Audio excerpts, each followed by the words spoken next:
All right, so this is our last Squint podcast from our former house here, 7051 Shady Knoll Drive, Gaines Township.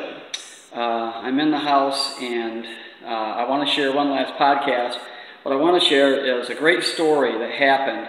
You know, when you go through life and you're wondering, why does this happen? And why am I here? Or what is this going on? What's going on in our life? We sometimes ask that question. My wife and I have asked that question. When we moved here, and you can see the room behind me, it's all our furniture's out. We're out, and the new owners are here, and they're making it theirs. So I'm up here on the main level, and this is my last podcast. And then I'll be heading up north, where you'll hear other podcasts from our new place. But anyway, when my wife and I came here, we were empty nesters. And it wasn't, we weren't here more than a month, less than a month, and a young lady in our worship team moved in with us. And her name is Nicole. She became like the daughter we never had, and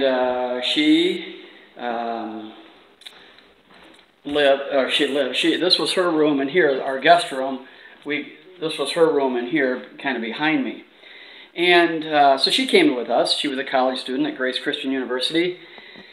And so my wife and I are, at one point, we were very happy to share our home with her. But then we ask ourselves, what happened to empty nesting? And we would use a phrase from the book of Esther, for such a time as this. And what that means is, in the book of Esther, Esther rose to a prominent leadership position, and when the Jewish people were being persecuted, her uncle Mordecai said, "Who knows that you've been put in this position for such a time as this?" Meaning she can do something because of her position, because of the timing.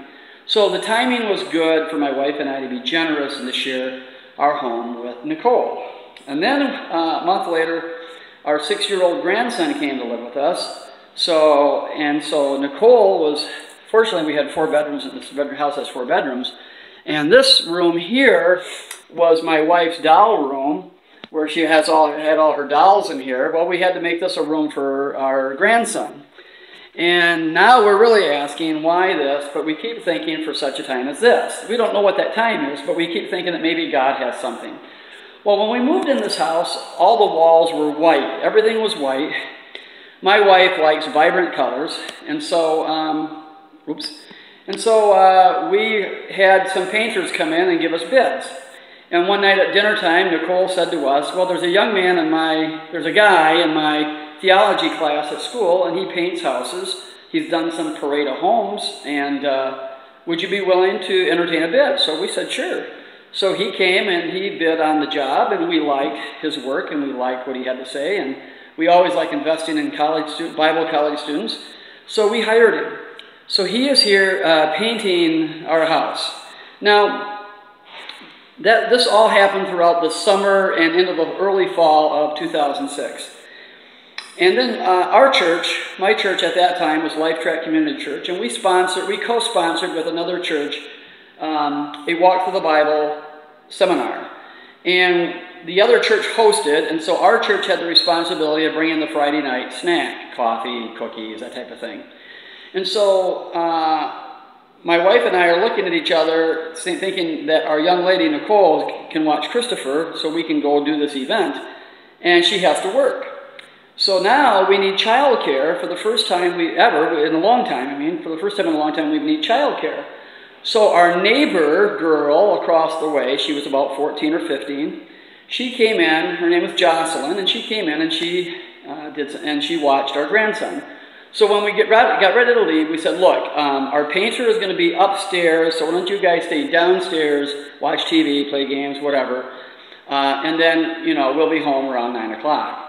So in the evening, while at the conference, our painter calls me and says, Pastor Clint, I want to let you know that it took me a little bit while longer tonight to get this done. I'm thinking, oh my gosh, this is going to cost me more money. That's what I was thinking. But what he shared with me was that the reason it took him a little bit longer was he paused on a break and he had a conversation with our babysitter, Jocelyn, and he led her to the Lord. And she came to know Christ as her Savior right here, right in this room that I'm at. And that was in the fall of 2006. And of course, we have had a good friendship with her. In fact, I performed her wedding ceremony a few years ago. But that's how she came to know Christ.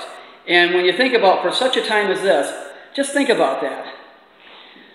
Jocelyn doesn't hear the gospel. Of course, God can orchestrate other ways. But just look at that. Jocelyn doesn't hear the gospel unless we need childcare. We didn't need childcare for the first time in a long time. But we did, and so that kind of forced that issue.